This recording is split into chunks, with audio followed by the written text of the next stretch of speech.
Come to me, take my yoke, and you will find rest. There is a single Greek word buried inside the gentlest sentence Jesus ever spoke, and almost every English Bible walks right past it. Miss that one word, and you can spend your entire life exhausted, chasing a rest that was already yours. You have probably heard these verses 100 times. You may even whisper them when the night gets long. But what if the comfort you reach for has been quietly flattened in translation, and the real promise is far stronger than the one you were handed? Here are the words from Matthew chapter 11, verses 28 to 30. Come to me, all you who are weary and burdened, and I will give you rest. Take my yoke upon you and learn from me, for I am gentle and humble in heart, and you will find rest for your souls. For my yoke is easy and my burden is light. We read that word, rest, and we picture a nap, a quiet weekend, a day with the phone turned off. We hear yoke, and we picture something heavy pressing down on the shoulders. And so the verse becomes a kind of soft background music, comforting, familiar, and almost completely misunderstood. Because the word Jesus chose for rest is not the word for sleep. It is a word called anapausis, and it does not mean the pause between tasks. It means something far deeper, a rest that arrives only after the work is finished. And the yoke he offers is not the burden you are imagining. It is almost the opposite. Somewhere out on the water, a tired fisherman named Peter was about to learn that the hard way by trying to carry a weight he was never asked to lift. To find the rest you have been missing, we need 3 keys. The word Jesus actually used, the yoke his listeners actually pictured, and the single moment that made rest possible at all. So let us begin where the confusion begins, with a word all of us read far too fast. The first key is hiding inside a word we read so quickly that we never stop to ask what it means. That word is rest. In English, rest is a small, soft word. It sounds like a Sunday afternoon. It sounds like closing your eyes for 20 minutes, or finally putting your feet up after a long day. So when Jesus says, I will give you rest, we hear an offer of relief, a break, a little breathing room before the next round of pressure begins. And that is exactly where the promise starts to slip through our fingers. Because the word underneath the English is not the word for a nap. In the Greek, it is anapausis. And anapausis does not mean the short pause you take in the middle of your work. It means the deep rest that comes when the work itself is done. It is not a coffee break in a long shift. It is the moment you set the tools down for good, because there is nothing left to finish. Think about the difference for a moment. One kind of rest is borrowed. You lie down knowing the alarm will ring, the emails will be waiting, and the weight will be there again in the morning. The other kind of rest is settled. It is the exhale of someone who knows the debt is paid, the task is complete, and nothing is hanging over them anymore. Jesus is not offering you the first kind. He is offering you the second. And that changes the entire invitation. When he said, people, come to me, all you who are weary and burdened, he is not talking to lazy people who need a day off. He is talking to people who are trying as hard as they possibly can and still feel like it is never enough. People who wake up tired and go to bed tired. People whose weariness is not in their body but somewhere deeper in the soul. Which is exactly why the first person we should watch is not a scholar or a priest, but a fisherman. His name was Peter, and long before he ever preached a sermon, he was a man who worked with his hands and measured his worth by his results. There is a night in the Gospel of Luke, in chapter 5, where Peter has fished all night and caught absolutely nothing. Empty nets, aching arms. That specific kind of exhaustion that comes not from doing too little, but from giving everything you have and having nothing to show for it. That is the weariness Jesus is speaking to. Not the tiredness of a busy week, but the tiredness of a person carrying a load they can never quite put down. And to that person, he does not say, try harder, or rest up and get back to it.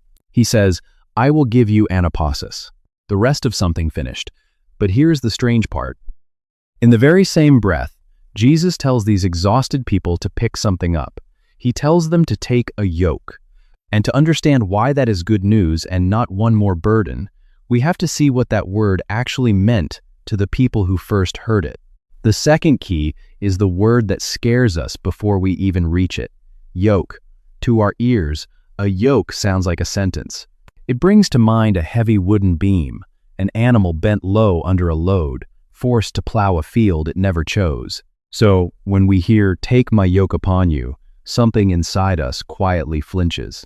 It sounds like Jesus is asking us to sign up for more weight, more duty, more pressure on shoulders that are already breaking. And if that were true, the invitation would make no sense at all. "Come to me if you are exhausted, and I will hand you one more thing to carry." But the people standing in front of Jesus did not hear it that way. Because in their world, the word yoke almost never meant a burden. It meant a teacher. In first century Israel, every serious student of Scripture longed to follow a rabbi, and each rabbi had what people called his yoke. It was not a piece of wood. It was his way of reading the Scriptures, his whole understanding of how to live before God. To take a rabbi's yoke was to say, "I want to learn to see the world the way you see it. I want your wisdom to become my way of living." The Hebrew word behind all of this is ol. And the phrase they used, "the yoke of the kingdom of heaven," did not mean a crushing set of rules. It meant gladly placing your whole life under the loving rule of God. It was closer to devotion than to slavery. When a young student took a rabbi's yoke, he was not sighing under a weight. He was running toward a life he desperately wanted. So listen again to what Jesus actually says. "Take my yoke upon you and learn from me." That word, learn, is not about memorizing facts. In the Greek, it is manthano, and it is the root of the word for a disciple. He is not saying, "Carry my heavy load." He is saying, "Become my student. Walk with me. Let me teach you how to live." And that is a stunning thing for him to say. Ordinary rabbis pointed their students toward the law. Jesus points them toward himself. He does not say, "Take up the yoke of Moses," or the yoke of the teachers. He says, "Take my yoke. Learn from me." He is quietly placing himself where only God had ever stood. This is the moment when everything shifts for a man like Peter. Remember him on the shore, staring at those empty nets, worn out from a whole night of effort. When Jesus tells him to follow, Peter does not pick up a burden. He drops one. He leaves the nets in the boat and walks away from the only life he has ever known, because for the first time, he has found a teacher worth giving everything to. Taking the yoke, for Peter, was not the beginning of exhaustion. It was the beginning of hope. So the invitation is not, "Come and work yourself into the ground for me." It is, "Come and learn a new way of living from the one who actually knows the way." It is an offer of apprenticeship, not slavery. But here is where the story turns painful, because there was another yoke being offered in those same streets, and that one really was crushing people. To feel the full weight of what Jesus was rescuing them from, we have to look at the yoke they were already wearing. There is a third thing we have to face, and it is the most uncomfortable part of the whole picture. Because Jesus did not offer his gentle yoke into an empty world. He offered it to people who were already bent double under a different one. In his day, the religious teachers had built a towering system around God's law. What began as a gift had slowly turned into a machine. There were rules stacked on rules, and then rules to protect those rules. How far you could walk on a Sabbath. How exactly to wash your hands. What counted as work, and what did not. Jesus once described these teachers with a single, devastating line. They tie up heavy, cumbersome loads and lay them on other people's shoulders, but they themselves are not willing to lift a finger to move them. That is the yoke most people were actually wearing. Not devotion, but exhaustion. A life spent trying to measure up to a standard that kept moving further away. You could obey all day and still lie awake at night wondering if it was enough, and it never was. There was always one more rule, one more failure, one more reason to feel that God was disappointed in you. Now here is the quiet, uncomfortable truth. That ancient yoke did not disappear. We just changed its language. Most of us do not lie awake worrying about washing rituals. But we lie awake all the same. Think of the man sitting in his car in the driveway after an argument. Engine off, hands still on the wheel, replaying every word he got wrong, and wondering why he can never seem to be the person he is supposed to be. Think of the woman staring at her bank account late at night, doing the math again, feeling the weight of everyone who is counting on her, certain that if she just worked a little harder, the fear would finally go quiet. Think of the person lying in the dark at 3 in the morning, scrolling through other people's lives, carrying that low, constant hum of not enough, not thin enough, not successful enough, not faithful enough, not enough. That is a yoke. It may not look religious, but it works exactly the same way. It whispers that your worth is something you have to earn, and that you can never quite stop earning it. It turns rest into a reward you are always one step short of deserving. And it is crushing an entire generation of people who are doing everything they can and still feel like they are failing. Even Peter wore this yoke, and his version had a name we would recognize instantly: pride in his own strength. On the last night, when Jesus warned that his friends would all fall away, Peter could not accept it. Even if everyone else falls away, he said, "I never will." It was the voice of a man who believed his own effort could carry him through anything. "I am strong enough. I can hold the weight. Watch me." We say the same thing in 100 quiet ways. I can handle it. I do not need help. I will just try harder. And for a while, it works. Until the night the weight becomes too much, and we discover how little our own strength could actually hold. This is the ache Jesus is speaking into. He is not scolding tired people for being tired. He is looking straight at the yoke they never should have been carrying, the one that promised meaning and delivered only exhaustion, and he is offering to take it off their shoulders entirely. So when he says, "My yoke is easy," he is not describing a slightly lighter version of the same crushing religion. He is describing something completely different in kind. And the proof is hidden in one small Greek word, a word we translate as easy that means almost nothing like what we assume. Understanding that word is where the exhaustion finally begins to lift. Which brings us to the fourth turn in the story, and it is the one that finally starts to lift the weight. It comes down to a single word we translate as easy. When we hear "my yoke is easy," our modern ears immediately think of something effortless. Easy like a road with no hills. And because life is clearly not effortless, the promise quietly starts to feel like it was written for someone else. But the Greek word here is not describing the absence of effort at all. The word is krestos. And krestos does not mean light or weightless. It means good, kind, useful.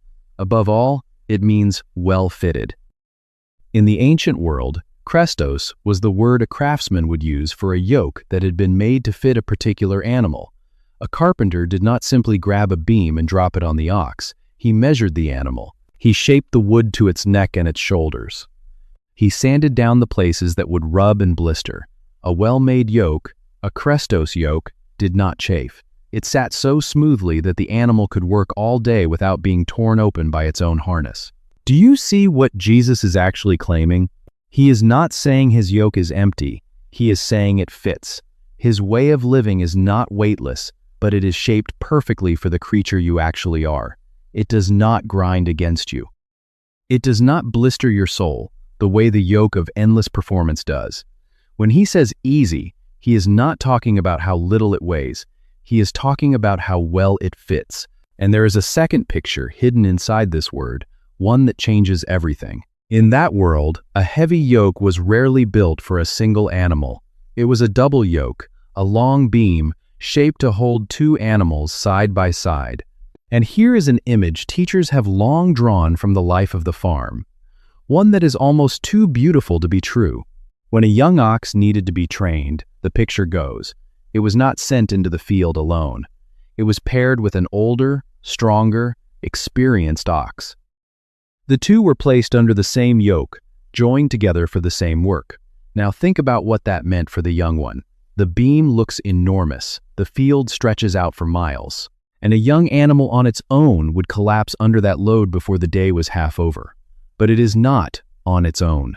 Beside it walks an ox that has pulled this plow 1,000 times, that knows every turn of the field, that carries the true weight of the load. The younger one is still in the yoke. It is still walking, but it is not the one holding everything up. That is the yoke Jesus is offering you. When he says, "Take my yoke upon you," he is not strapping you to a load and walking away. He is stepping under the beam beside you. You are not the one dragging your life forward through sheer effort anymore. He is. You are simply learning to walk in step with the one who has already carried this weight before, and who knows exactly where the road leads. That is why his yoke does not crush. Not because there is nothing to carry, but because you were never meant to carry it alone. And yet even this leaves one enormous question unanswered. How can he promise this rest so freely? Where does he get the right? To answer that, we have to watch him do something no rabbi had ever done. We have to watch him sit down.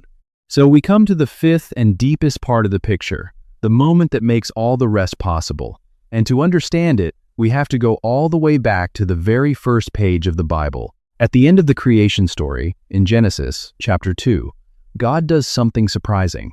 He rests, not because he was tired, but because the work was complete. And there it is again, that same idea, hidden under the word anapausis. Rest is not the absence of activity. Rest is what happens on the far side of a finished work. God did not stop because he ran out of strength. He stopped because there was nothing left to add. It was good. It was done. That pattern became the heartbeat of Israel. Every seventh day they stopped. The Sabbath was meant to be a weekly rehearsal of that first rest, a day to remember that the world holds together because of God, not because of them. But over the centuries, even the Sabbath got swallowed by the machine. It became one more rule to obey perfectly, one more way to fail. The very gift that was supposed to picture rest became another source of exhaustion, so the Sabbath could point at the rest. It could draw the outline of it, but it could not actually hand it to you. It was a shadow on the wall, and a shadow can show you the shape of a thing without ever being the thing itself. Now hold that thought and picture the temple. Day after day, the priests stood and worked. They offered sacrifices from morning until night, and here is a small detail that carries enormous weight. Scripture makes a point of telling us that the priests never sat down while they served, because their work was never finished. There was always another sacrifice, another sin, another day. The standing never stopped, because the debt was never fully paid. And this is where the whole story turns. The letter to the Hebrews says that after Jesus had offered himself once for the sins of the world, he sat down at the right hand of God. He sat down. The priest who never rested finally took his seat, because for the first time in human history, the work was actually finished. There was nothing left to add, nothing left to pay. It was done. That is why the writer of Hebrews in chapter 4 uses a rare and beautiful word for the rest that remains for God's people, sabbatismos, a Sabbath rest. He is saying the thing the weekly Sabbath only pointed toward has finally arrived in a person. The rest is no longer a day on the calendar. It is a finished work you are invited to lean your whole weight upon. And now we can answer the question that has been building this whole time. Does this mean we do nothing? That the easy yoke is just a soft excuse to stop caring? Not at all. The young ox still walks. It still moves through the field all day long, but it no longer works to earn its place beside the older one. It works from that place, already secure, already joined. That is the difference. You do not labor in order to be accepted. You labor because you already are. Rest is not the end of all effort. It is the end of striving to prove you are enough. No one on earth needed to hear that more than Peter. Remember the proud fisherman, the man who swore he would never fall. Within hours he was standing by a fire, and 3 times he denied he had ever known Jesus. The rooster crowed, and Peter went out and wept bitterly. His own strength, the yoke he had trusted his whole life, had collapsed underneath him completely. And what did Jesus do with a man like that? He did not pile on a heavier load. After the resurrection, he met Peter on a quiet shore, cooked him breakfast, and asked him 3 times, "Do you love me?" 3 denials, gently answered by 3 invitations to begin again. Jesus did not crush the broken man. He restored him. He lifted the yoke of failure off his shoulders and slid his own gentle yoke into its place, which means the rest was never something you produce. It was something already finished, waiting quietly for the moment you would stop trying to earn it. Which brings us, at last, to the sixth piece, and it is the most personal one of all, because everything we have uncovered leads to a single, quiet realization about the rest you have been missing. It was never a technique. It was never a better morning routine or a deeper breathing exercise or one more thing to try. The rest you are missing is a person, not a principle, a person. That is the part we keep getting wrong. We treat the yoke as an idea. But Jesus never said, "Take my teaching" or "Take my program." He said, "Take my yoke and learn from me." You are not being handed a set of instructions to carry alone. You are being invited to walk beside a person who has already done the hard part. The rest is not something you achieve, it is someone you lean on. And here is the sentence that may sit with you long after this video ends. Much of your exhaustion is not coming from the yoke of Jesus at all. It is coming from a yoke he never gave you. The pressure to be enough, the need to prove your worth, the quiet certainty that if you ever stop performing, everything will fall apart. He did not hand you any of that. You picked it up somewhere along the way, and you have been dragging it for so long that it started to feel like faith. It is not faith, it is just weight. So let us go back to the people we met earlier, the ones lying awake under that invisible load. The man in the car in the driveway does not have to walk inside as the person who has it all together. He can walk in as someone who is deeply loved, even on the night he got it wrong, because his worth was never riding on his performance in the first place. The woman staring at her bank account is still going to have to do the math. The numbers do not vanish, but she is no longer carrying them alone in the dark, as if the whole world depends on her strength. There is someone under the beam beside her, and he is not panicking. And the person scrolling at 3 in the morning, drowning in the endless comparison of not enough, can finally hear a different voice. Not, do more, not, be better. But, come to me. You are already carried. You can put it down now. That is the shift. Nothing in their circumstances has magically disappeared. The field is still there. The work is still real. But the crushing weight of having to earn their place in the world has been lifted off their shoulders and placed onto his. They are still in the yoke. They are simply no longer the ones holding it up. The rest was there the whole time. They only had to unclench their hands and let themselves be carried. No one understood this better in the end than Peter. The man who once bragged about his own strength, who fell so hard he wept in the dark, spent the rest of his life learning to lean instead of strain. And years later, he would put the whole lesson into a single line for people just like us. But before we hear how the restless fisherman finally found his rest, there is one last objection we have to name out loud. The quiet thought that all of this sounds beautiful and just a little too easy to believe. So here is the objection, said plainly. It sounds too easy. Rest for the soul, a yoke that fits, a debt already paid. Can it really be that simple? But notice this. Jesus never offered a rest he had not entered himself. He carried the full weight to a cross before he ever said the word easy to you. He walked into the finished work first. This is not a man selling comfort from a distance. This is the one who paid for the rest, inviting you to finally receive it. And that is exactly what happened to Peter. The fisherman who trusted his own strength, who fell apart in the dark, became a man completely at rest. Years later, he wrote a single line to weary people everywhere. Cast all your anxiety on him, because he cares for you. That is 1 Peter chapter 5, verse 7. The man who once carried everything had learned to hand it over. His restless heart had finally found its rest. So remember the 3 keys. The word was never a nap, but anapausis, the rest that comes when the work is done. The yoke was never a burden, but a teacher who steps under the beam beside you. And the moment it all became possible was the moment Jesus sat down, because it was finished. You do not have to earn this rest. You only have to stop pulling long enough to receive it. If this helped you see these words in a new light, take a second to like the video, because it genuinely helps these teachings reach other tired people who need them. Subscribe if you want to keep walking through the scriptures one word at a time. And in the comments, I would love to know, what is the one yoke you are ready to lay down tonight? Write it in a single word, and let us carry a little less together. You were never meant to pull the weight of your whole life alone. The work is already finished. The seat is already taken.